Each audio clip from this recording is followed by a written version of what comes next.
everyone, my name is Laura Landers. I'm an AmeriCorps member with the Arkansas Reads program. The Literacy Council where I volunteer is the Ozark Foothills Literacy Project, OFLP for short. I hope you will join me each week in reading and discussing a book, one chapter at a time. Feel free to discuss in the comments. All I ask is that we keep it friendly. Also, please click on the registration link in the description box below and fill out the form to become an official member of the YouTube Book Club. Heroes of America Illustrated Lives. Clara Barton and the American Red Cross by Eve Marco. Chapter illustrations by Pablo Marcos.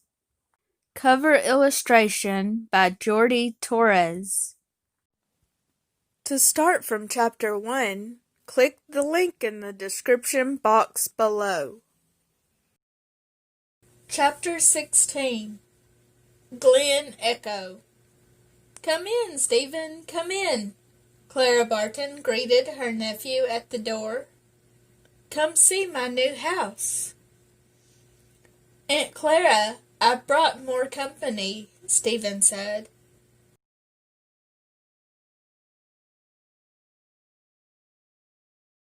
Clara clapped her hands happily. "You know how much I love company, Stephen. Please introduce me to my young guests."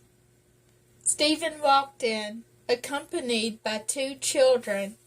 "This is Mary and Billy, the children of my friends, the Delaneys. When they heard I was coming to visit my favorite aunt, they begged me to take them along." "We wanted to meet you, Miss Barton," Billy said. "You're so famous. Everybody knows who you are."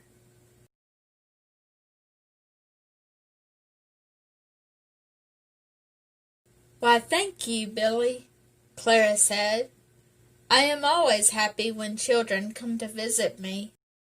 "So this is your new house," Stephen said, looking around him. "Aunt Clara, this is as big as a warehouse." "It has 38 rooms and 36 closets," Clara said. She smiled as Billy and Mary walked from one room to another, their eyes getting bigger and bigger. "That way I have plenty of room for Red Cross supplies for emergencies." "What kind of supplies, Miss Barton?" Mary asked. "Oh, you know. First aid kits, linens, lots of bandages, lots of canned food and blankets. All the things that people need in time of an emergency." Stephen laughed. "Aunt Clara is always thinking about the Red Cross and what it will need."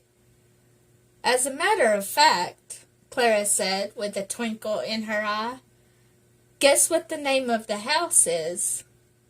"Red Cross," Billy said. "You guessed right," Clara Barton said. "Red Cross at Glen Echo, Maryland." "I should have known," Stephen said, shaking his head and laughing. Clara took her nephew, along with Billy and Mary, to the sitting room at the south of the house. Through the windows, they could see the Potomac River. Clara brought out iced tea and cookies. "I baked these fresh today," Clara said. "Have some." "This is a big house," Billy said. "Do you have many servants, Miss Barton?" Clara laughed. "No, Billy. As a matter of fact, I take care of this house all alone. You know what I did last night? I folded all the sheets and linens and clothes that had been washed. This morning I started ironing at 6, and continued till it was finished at 1 in the afternoon. And just before you came, I baked these cookies. I had a feeling I might have some young guests. My goodness, Aunt Clara, Stephen said admiringly. Don't you ever stop working? Never, Clara said. I do my own gardening and cooking.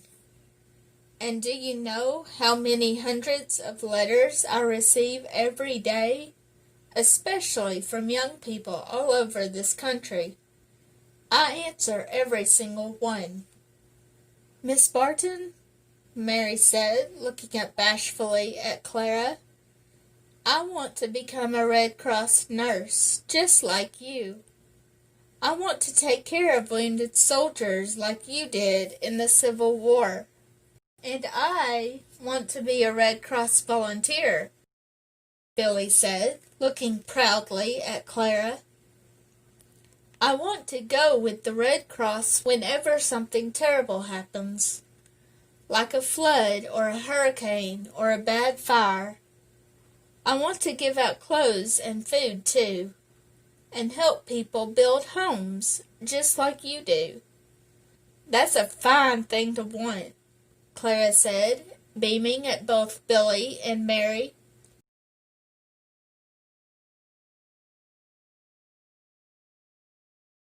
But working with the Red Cross doesn't just mean traveling to distant places. In fact, you can start preparing right now. How, Miss Barton? Mary asked.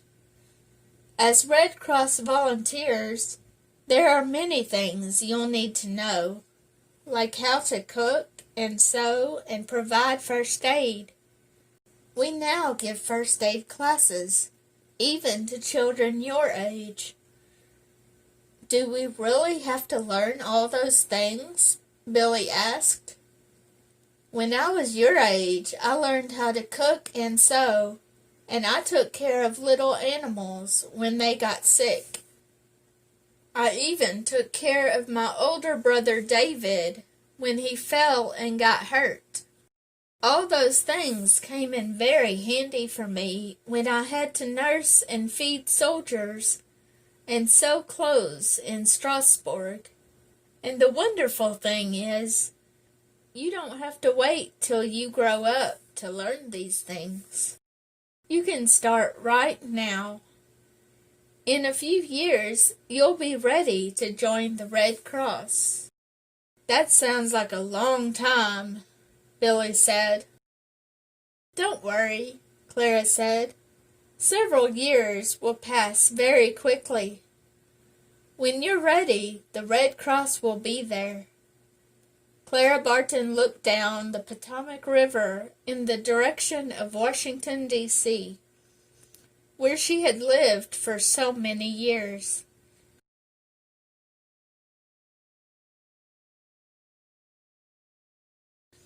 The Red Cross has been here for more than 25 years, she said with a big smile, and it will be here for just as long as we need it. Clara Barton died in 1912, but the good she did in caring for the sick, the wounded, and the needy lives on in the hearts of the American people. The work of the American Red Cross is Clara Barton's living memorial, today and always. The Red Cross is so much a part of American life today that it's hard to believe that Clara had to work as hard and as long as she did to get it established. And many people have no doubt forgotten the name of the little woman who made it happen. But every time the Red Cross answers the call of someone in distress, someone victimized by fire or flood or hurricane, the rescuers and volunteers who come to help are there because of the angel of the battlefield, a great American woman, Clara Barton.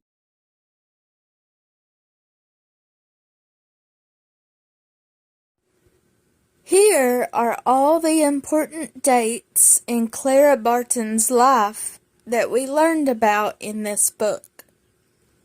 In 1821, Clara Barton is born near North Oxford, Massachusetts. In 1832, Clara nurses her injured brother David. In 1839, Clara starts 11 years of teaching school in Massachusetts. In 1852, Clara establishes a free public school at Bordentown, New Jersey. In 1854, Clara goes to Washington, D.C. and becomes a government clerk. In 1861, Clara begins work as a nurse in the Civil War. In 1865, Clara locates missing soldiers.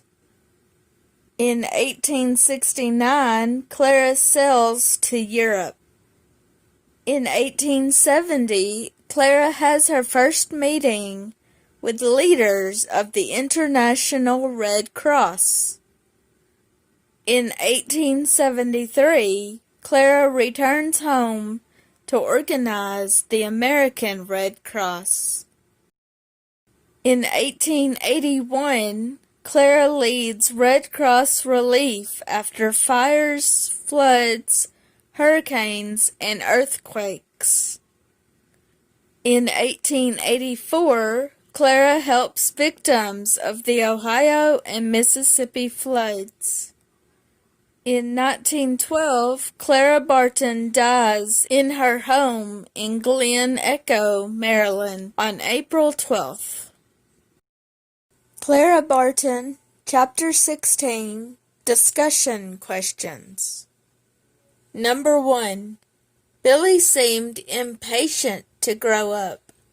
What did he want to do when he got old enough? How did you feel about growing up when you were a child? Did you wish you could grow up faster? What did you expect adulthood would be like? Were you correct? Number 2. Thinking about Clara Barton's life, what is she best known for? What would you like to be known for? Please post your discussion in the comments below. Also, remember to click on the link in the description box below to fill out the registration form and become an official member of the OFLP YouTube Book Club.